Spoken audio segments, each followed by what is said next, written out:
organismes vous faites partie, comme ça tout le monde pourra derrière se mettre en rapport avec vous. Et puis ensuite, vous pouvez faire la présentation en français ou en anglais, selon vos besoins et qui intervient, puisqu'ici tout le monde comprend en anglais, normalement. Voilà. Donc c'est parti, à vous de la parole. Hello, je suis désolée, je dois parler en anglais, so, pardon.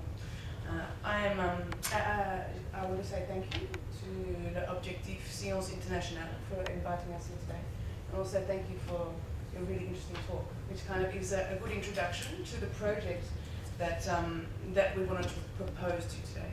So I'm Bronwyn Lay, I'm a lawyer by trade, and I'm currently doing a PhD on the rights of nature and the limitations of violence against nature with the European Graduate School.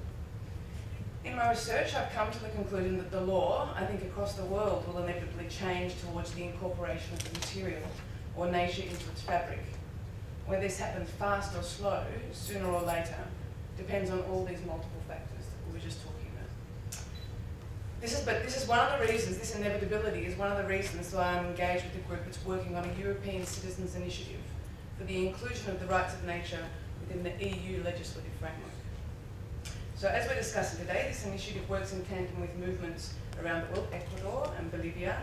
New Zealand, there's a treaty between the government and the river. In Nepal, that's also been proposed. In Turkey, there's possibilities of being talked about. So the rights of nature can manifest in different forms depending on the governance structures of different places. In constitutions, treaties, conventions, in common law, or within environmental legislation, to name a few. Europe is a leader in regulating environmental protection, and it's also the place where rights originated. However, while other parts of the world move towards the rights of nature at the home of rights, the EU as a body is slow to come on board. So this is why, especially in light of that talk, that it's time to advocate for the rights of nature strongly here. And what better way than a democratic mechanism like an ECI. So what is an ECI? The European Citizens Initiative is an invitation to the European Commission to propose legislation to the EU on matters it has competence to legislate. And this power comes from the Lisbon Treaty. Am I talking too fast? Okay, thank you. So this initiative needs to be backed by 1 million signatures, coming from at least 7 states, with a minimum number of signatories required from each of those 7 states. So firstly, a small group called the Citizens Committee verifies its proposal to the European Commission. And that's where we're at now. We're gathering together a group of citizens to propose this initiative to the Commission, where it will be registered. So what content will be in the initiative? So this is the current question, and Colin, an expert in EU law, will expand on this. But generally it's about the importation of the rights of nature into the EU framework, either at a nation-state level or in the EU Parliament.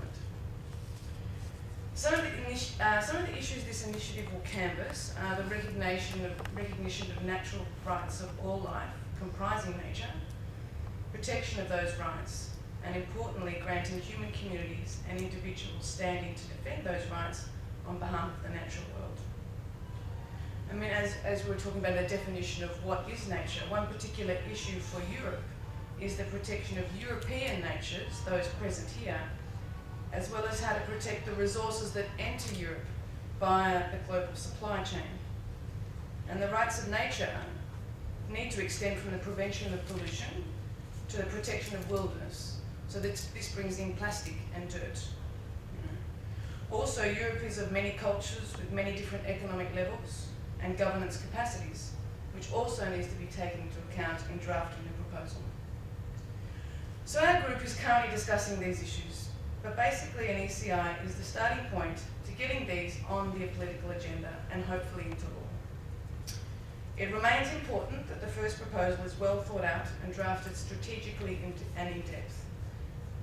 The rights of nature is a project with many hurdles, and the more that can be faced in this early stage, the easier it will be to get through all the different stages of an ECI. So once an ECI, the proposal for an ECI is registered and approved by the European Commission, the second stage commences. Then there are 12 months to gather the support of 1 million EU citizens in order that this proposal is seriously considered by the Commission.